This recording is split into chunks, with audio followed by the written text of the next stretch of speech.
Hey, somebody needs to fill the reloader. You have? Excellent. Good morning, afternoon, or evening. You are listening to the Professional Noticer. Hello, everyone. I'm Andy Andrews. Hey, thank you for making me a part of your week. My purpose here today and with every show we do is to play the part of a best friend or a coach. I want to help you live the life of your wildest dreams by giving you access to the greatest mentors the world has to offer today. The Professional Noticer is sponsored this week by our friends at Tucker ATV. You know, the sheer variety of power sport products at Tucker ATV will blow your mind. The Hustler turf equipment, the entire line of Echo power tools, and of course, Tucker ATV carries every make and model of Polaris ATVs. They have the big Polaris side-by-sides and the even bigger Ranger Crew. And you have to see the showroom. Taxidermy, antique displays, and an indoor porch with a porch swing. I just love it. Comfortable chairs, television, and free coffee. Stop in and meet Shannon and Lisa Tucker.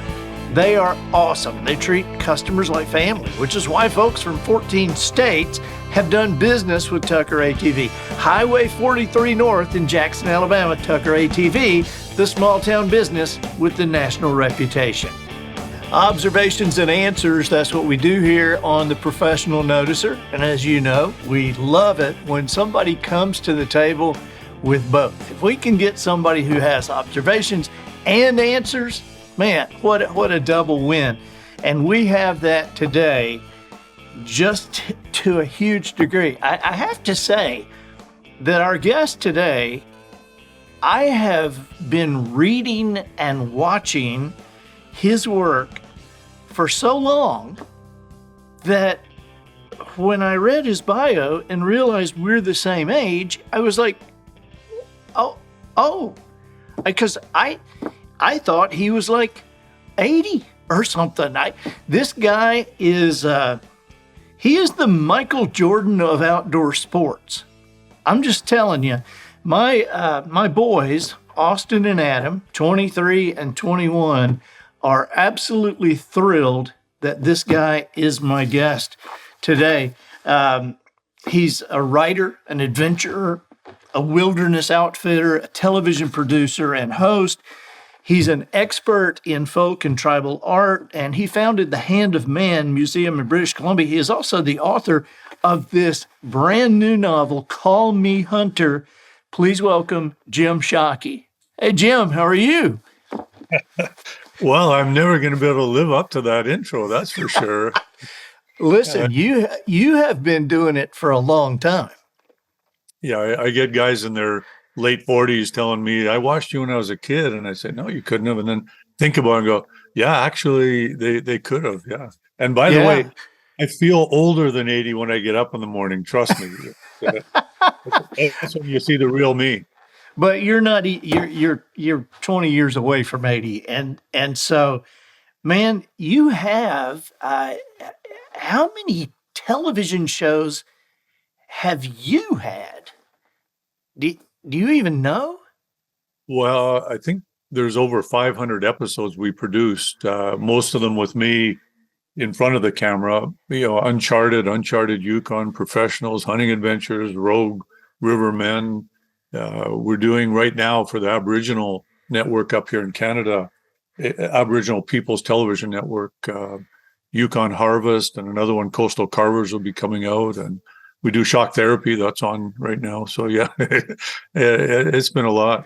It's been a lot of shows. And I know there's no way that you could possibly count the number of articles you've written for Field and Stream, Outdoor Life, Sports Afield, and all the huge magazines. And I said that my boys, Austin and Adam, are excited that you're here today. I think the only way they could be more excited is if it was your daughter, Ava.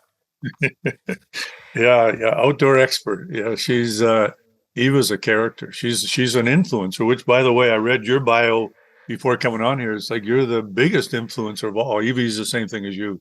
Millions of- I'll tell you what, they got to be huge fans of hers when she started on social media, and we got her book and everything. I need to have her on the show sometime.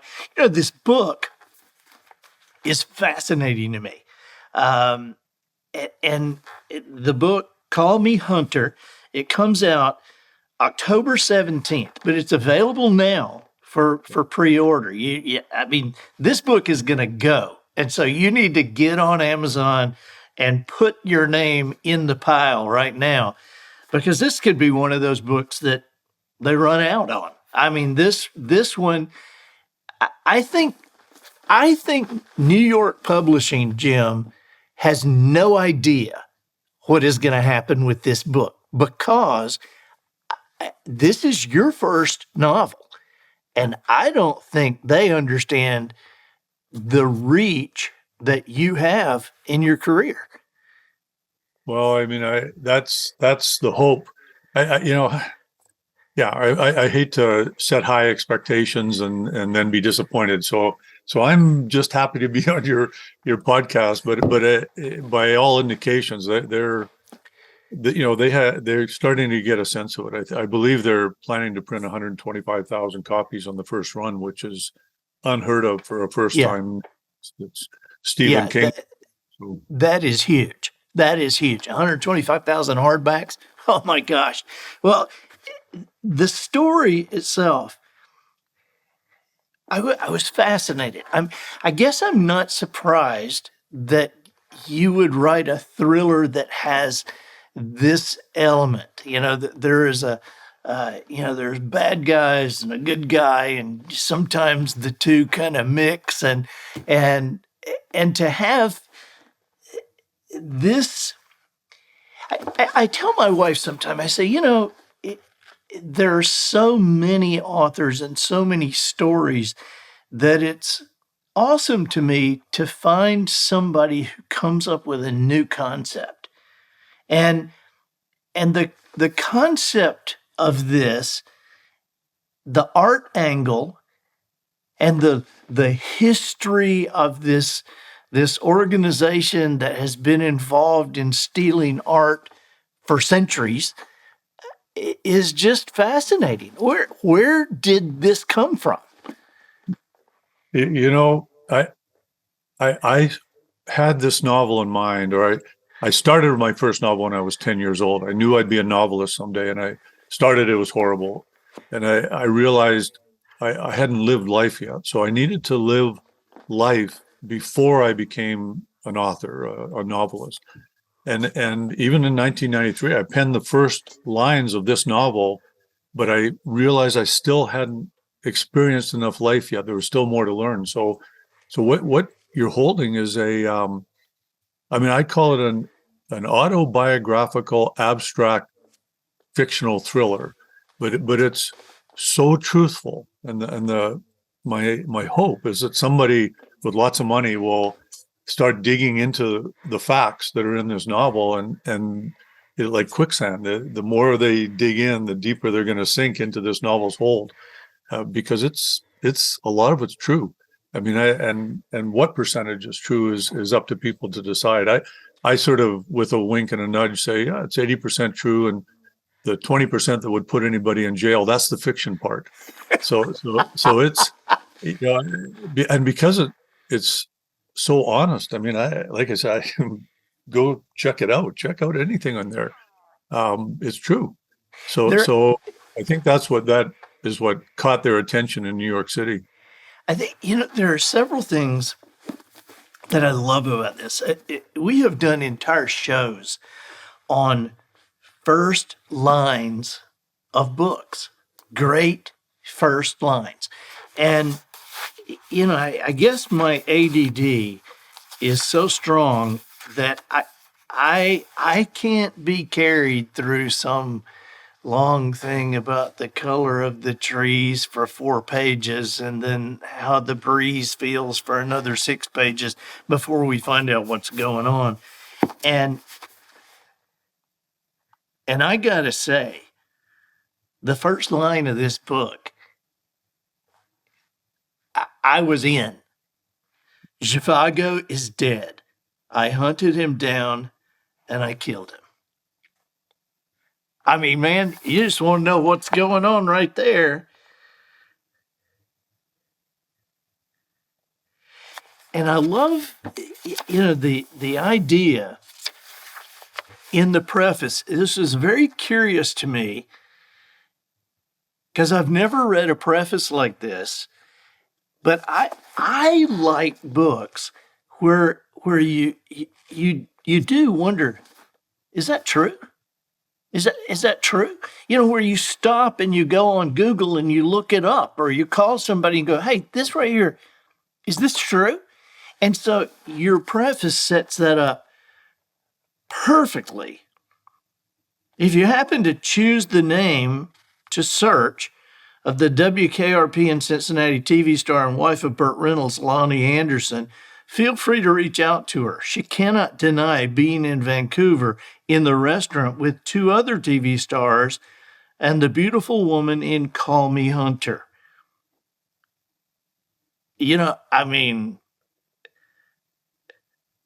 And there's several. Ask Goldie Hawn if what is written about her in Call Me Hunter is true. She will remember the Our World operative Icarus, but of course, like the others, she will know him by a different name. This is just fascinating from the preface on. How much of this is you, Jim? Well, if you read in there, I say, this is my story. And I mean that, I said it in the preface, figuratively and literally. So it's, the young boy Hunter couldn't read. I couldn't read. He was taken to a psychiatrist. I was taken to a psychiatrist. It's an autobiographical, abstract fictional thriller. And I wanted abstract because it's like cubism in art. You look at it, you know what you're looking at, but things are out of place. And that's what this novel is. Jack Carr, he was one of the first people that read it. And he said it's a different genre. He said you have to put it somewhere on the shelf so it sits in fictional thrillers. But that's what I feel too. Yeah, but he said it's not. He said it moves the bar, sets the goalposts. So for me, I just told my story. I literally have been writing this in my head. Well, like I say, the first line, Zhivago's dead. I hunted him down. I killed him. That was 1991 or 1993, somewhere in there. And I could have written the first 150 pages watching television because it was already, every time I was on a mountain somewhere, every time I was stuck in a customs office trying to get customs export papers on airplanes, I was writing this novel in my head. So when 2019 October, Mozambique was my last international trip, and I knew if I kept going at 306 days a year on average on the road, I'd never get it done. So I stopped and started writing. Then COVID hit, and timing was good for all of that. And got, that's years ago. That it takes that long to get a novel out, but it's my story. So how much is true? I like I say, go ask anybody. Go ask Gene Simmons. He's in there too, from Kiss. If he didn't spend an evening drinking with the operative in the book, it's all true. I have great suspicions about this. Just, in a great way, because I know. You are retired from the Canadian Armed Forces with the 4th Canadian Ranger Patrol Group, and so you have a lot of the same experiences, perhaps, that Jack Carr has. I don't. My rank was bestowed upon me. We're on the British system, so I got tapped on the shoulder and said, "You will serve," and the troops have picked you. So my rank was honorary lieutenant colonel of the 4th Canadian Ranger Patrol Group. They're in a regular force up here in Canada, and the troops picked me. We're on the British system. I think they did it originally. The troops wanted to make sure they got paid, so they picked a duke or somebody with lots of money who didn't come up through the ranks. So believe me, everybody that served, thank you for your service. And I did my 6 years with the Canadian Armed Forces, but I was not overseas, downrange. So I mean, I was in Afghanistan with your American forces out of Kabul, but not to do with actually conflict. So yeah, I don't want anybody out there to think that I mean, it's kind of cool. It's a huge honor. It takes Right. an order in council for that to happen. Our Minister of Defense has to sign off on it. It doesn't happen very often. You know, my boys have shown me some stuff from your museum, and if you would talk about how that museum started, and it kills me to think that as many times as I have been in Vancouver, that it's just been within the past several years that I've found that this Jim Shockey guy that I've been watching and reading for years is based in Vancouver, and you're from there, and your museum is there, and it kills me to think I haven't seen it. Well, I'm on Vancouver Island. I'm in actually it's our edit suite here in the museum on Vancouver Island. So to get here from Vancouver, you'd have to hop. I mean, the easiest way is hop on a float plane. There's charter flights 4 times a day right into Maple Bay, 5 minutes from here, and you can walk to the museum. But as I said, I knew I'd be a novelist when I was 10 years old. I was reading J.A. Hunter. I went to so many detentions. My teachers hated it because I wasn't reading See Dick Run and Jaden Climb a Hill or whatever Spot did. And so I was reading J.A. Hunter. And I knew that's what I'd be, was a writer. And that's when I started the novel. But I also, at that same time, was fascinated with natural history. I grew up in a trailer park in Saskatchewan, Canada, and we had no money. The conversation was whether Dad would get laid off, every night at dinner. And I just said, I'm not going to live like that. I'm going to, I got into National Geographic at the library and said, I'm going there. I'm going to gather this. I'm bringing this. I'm going to do a museum. And I started my first item for the museum was a conch shell, a seashell. I still have it in the museum, and I started collecting for this museum. And I spent, I'm 65 now, so the next more than half a century focused on that goal, gathering things together. My poor mother, I packed my room, packed her basement and my mom and dad's basement. My Louise, my long-suffering soulmate of 39 years, she was a minimalist when we met. She had a coffee table and 2 cushions in her apartment and a mirror. She was a dancer. And I lived you can't see. If I was in here, this place has hundreds of thousands of objects in it that I just live like this. And if I see a space on a wall, I get crazy. So I started collecting, and I didn't know where it would be. I had no money at that time, but I could collect seashells, pretty rocks, insects, fishing lures I could steal from my dad's tackle box and my grandfather's tackle box. So I started collecting and gathering, and finally, in 2015, we bought. It's an old school. Our kids went to this school. I'm in a classroom right now.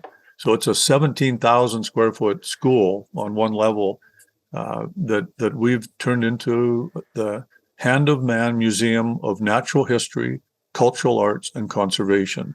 Conservation is the educational side of it. Right. And there's woolly mammoth skeletons in here, actual woolly mammoth, woolly rhinos. There's one of the largest private collections of woolly mammoth tusks, 230-pound match sets, 214-pound match sets. There's also art from all over the world, and it's ethnocentric art forms. So the masks, the outfits. There's idiosyncratic folk art in here from around the world. And I just literally spent my life gathering it together and putting it in one place. We've got a Giganotosaurus. It's a scientific cast of the original, because the original they would never let out go in public. I mean, it lays down on the ground. They never articulate it. Right. And we do all of that in this museum and display it. It's fascinating, the responses. You can Google it and see what people think about it. Their number one word is overwhelming, and in a good way. So it's kind of a legacy, I guess. I don't know. We're my wife and I are donating it to a foundation, the land, the building, the contents, and an endowment to cover expenses for the next 40 years. It's donation only. Anybody can come in that way. I as I said, I grew up in a trailer park. I couldn't have come in with a $1 cover charge. So, Right. so it'll always be donation for as far as I can reach forward from the grave. I'll have the board of directors handcuffed. All they can do is unlock and lock. They can't politicize it, can't make it politically correct. It just is what it is, exactly what it is. Kids love it. It's state of the art curation with iPads and little numbers, and they can tap them in look like an Easter egg hunt. Anything they're interested in, they can tap in and see a 2 to 3 minute video vignette. We do that. That's what we produce. So, yeah, it's a nice period on the end of a long journey, that started when I was 10 years old. Wow. And you've incorporated it into Call Me Hunter. Your love for art. Yeah, the Call Me Hunter is the underground of the art world, sort of the darker side of it, and the collectors, the obsessive collectors, and money, was no object kind of people.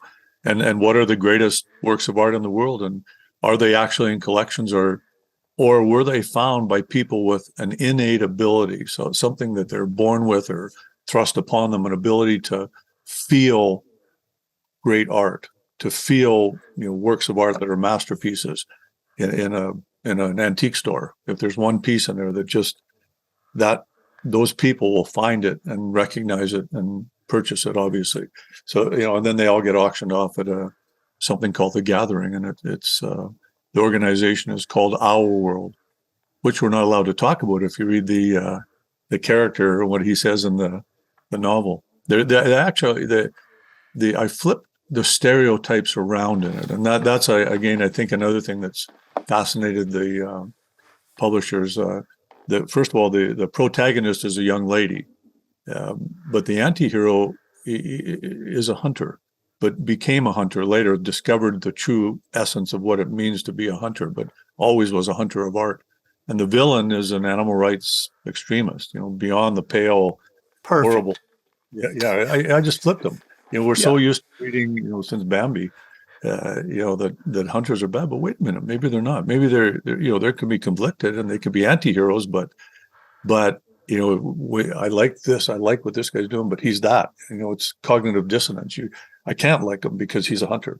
Well, wait a minute. I hate this guy. He's the worst of the worst. But I love him because So it just makes makes people crazy. So I'm excited to see what what people think of it.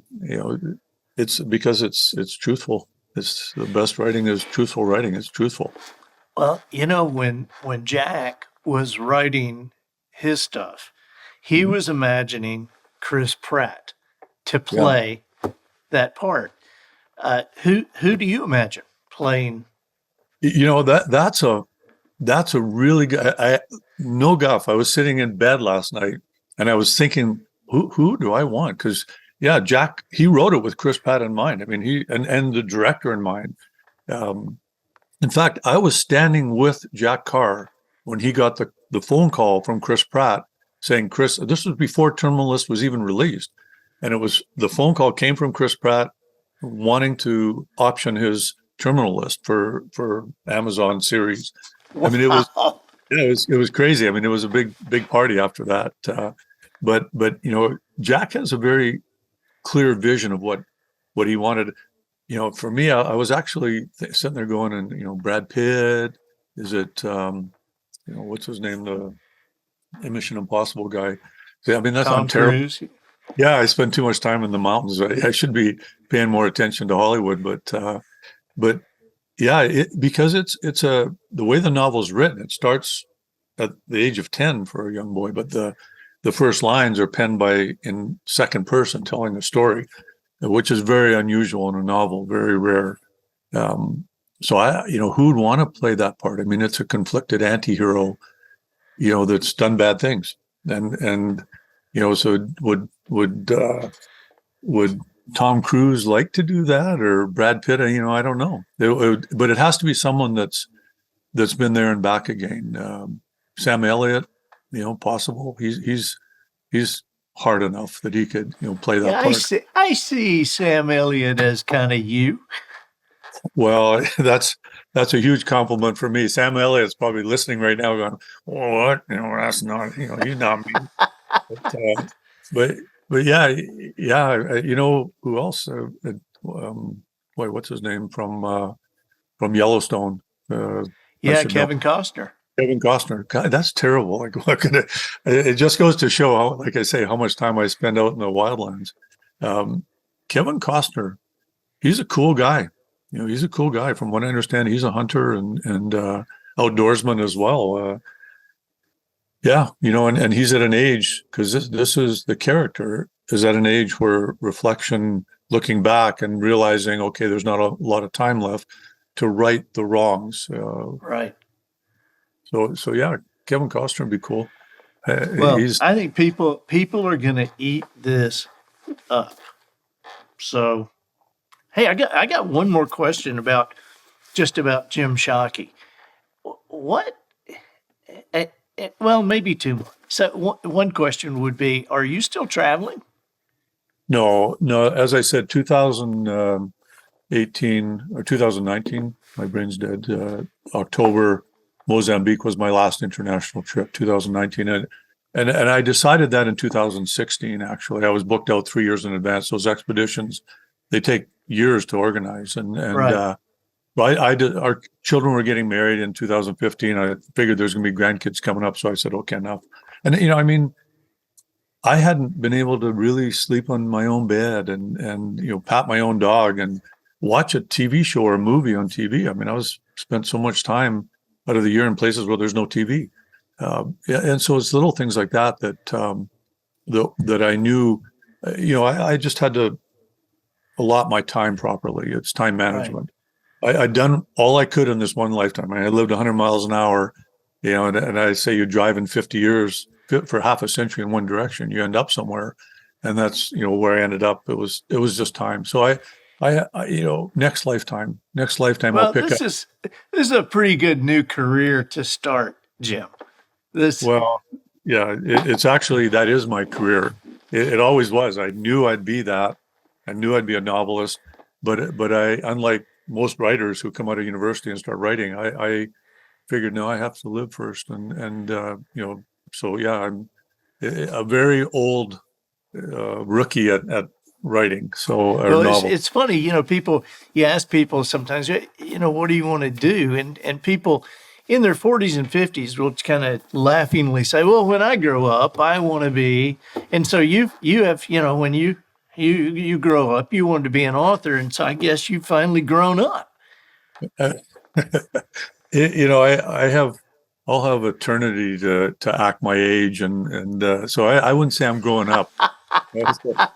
Yeah, So I'm. here's one last question. Just with the adventures that you've been on, the dangerous stuff that I have seen you do, eh, what was what do you look back on and go, I think that's the closest I came, to Yeah. buying it. You know, that's an interesting question. I was asked that one other time, and it was on a podcast with our daughter Eva, and I answered, and she just looked at me and said, "That is the dumbest answer, that, you know, most anticlimactic answer," because what I said, the closest call were the many times when my instincts kicked in and I didn't take the next step. You know, I didn't make that next move. Something, you know, spidey senses, whatever it is, that Right. animal inside us that said, "Don't do it. Just don't do it." So I never realized how close I came, and I realized often afterwards, because you'd have to go finish the deal, and you'd realize, holy cow, if I'd have taken that extra step the night before, I'd be dead. And so, Give me an example. What's an example of a step that you did not take? sure, tracking a wounded bear. You know, I was guiding and a wounded bear, and you literally so thick that we sound track. So we're listening to, you know, branches clicking or any breathing. You'll hear that's how close you are. It's that thick where you can't see and you can't move a gun. You know, it's just you're on your hands and knees trying to go through a bear tunnel. And I can literally remember, you know, about to put my hand forward and just like every sense of my body, I was absolutely in touch with my ancestral soul in that moment. And don't do it. Don't do this. Don't do that extra. Like, don't take that, put your hand forward on your hands and knees, holding your gun not properly, just stop and get, back out. It's a tactical retreat. That particular instance, we went back in next morning, and that bear was waiting about 5-6 feet ahead of me. If I'd have done that, it would have been on me. And autopsied the bear. It was alive that night, so it would have been, or the evening before. So, excuse me, those are the moments when you saved yourself. I have many friends that took that extra step. They're brave, they're courageous, they're fearless, but you can't, fear is a wasted emotion. You can't feel fear, but you have to feel large amounts of trepidation and be tuned into that and say, just don't do it. Now that's when my daughter said, that's the dumbest answer ever, because nothing happened. What an anticlimax to the question. But, so then, I guess it's like that right stuff when they say, who's the greatest pilot you ever met? And he starts thinking, well, thinking about Chuck Yeager, and then he realizes that's not the answer they want. Well, I am the greatest. Well, yeah, I've had many situations. Airplanes and vehicles are the closest calls, but there's also wildlife. I've been charged by elephants, by hippos, by Cape buffalo, and if you don't act, I got a cougar tried to kill me on Vancouver Island. I mean, it came out from behind me on a logging road, and I'd seen it cross the road, 300 yards ahead of us, and I was looking for it up in the trees, and it waited. And as I walked past it, came out from behind me. The cameraman was rolling, and he just went like that and got the whole thing. It took one leap and was leaping in the air when I shot. I mean, if I missed the shot, I wouldn't be here. There's no way you pull 100-pound cougar off you. It just doesn't. And my cameraman absolutely would have run 100%. So that, he wasn't going to save me. So those are close calls, but they're not. I don't consider those close calls because they're, that's what I do for a living. I mean, you can't mess up, because if you do, you're not here to tell the story the next day. So it's just not an option. And I don't. But I guess that's the answer people want to hear is what were the closest calls? I mean, I've had 3 of our pilots up in our Yukon territory are not with us anymore, and airplane accidents. Those are the far greater dangers, really. Traveling in a vehicle in Kyrgyzstan, or South America in the high Andes in Peru, those are dangerous things when you're doing that. You see the crosses beside the road where the buses and the cars have gone over the edge, lost their brakes, or who knows what happened. And so there's lots of those situations, but and you were flying into places long before there were satellite phones and that kind of stuff. I remember a couple of our mutual friends, David Hale and Harold Knight, told me one time about being dropped off in Alaska by a bush pilot, and he said, "I'll be back next week." And David told me, he said, "There, yeah, thanks so much." And then the guy took off, and he said, "I'm watching that plane take off, and I'm thinking, this guy better not have a heart attack or something. He is the only one who knows where we are." When that airplane takes off, we say that's goodbye to civilization time, and you're truly on your own. Our Rogue River outfitting territory up in the Yukon, it's 12,000 square miles. I mean, over 7 million acres. There's not a single road in that entire territory. Siberia is like Grand Central Station compared to it. And when that airplane drops you off and takes off, and you see it fly around the end of the mountain, I mean, you're truly left to your own devices. I love it. I think it brings out the best of humans when we're left to fend for ourselves, be self-reliant. Every single step you take is a possible disaster.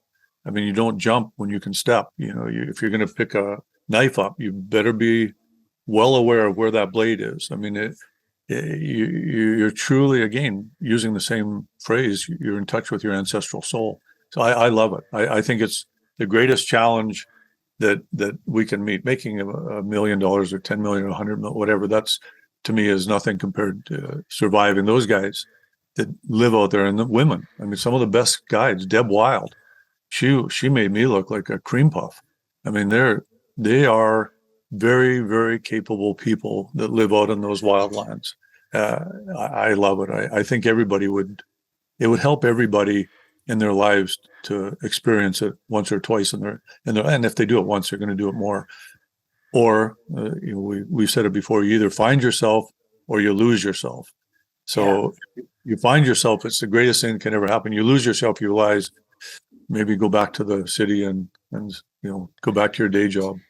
Yeah, man, I appreciate so much you being with us, and you guys, this is my preview copy of Call Me Hunter, and I think this conversation today has informed you of the depth of this book. I mean, you can just listen to Jim and how he has lived his life and the experiences he has had, and this is the book he has written. And there's so much in this that your life informs, Jim, and we appreciate so much you taking the time to be with us today. And the book is Call Me Hunter. It comes out October 17th, but it is available now for pre-order. So go on Amazon, on Barnes & Noble, on Audible, and get in line and make sure you have one of these books. Wow, that's high praise. We've been talking the whole time about me. I'm more fascinated with you. So I'm going to have you on my show, Shock Therapy, and then I can delve into how did you? I'm reading this stuff. Holy cow, you're big time.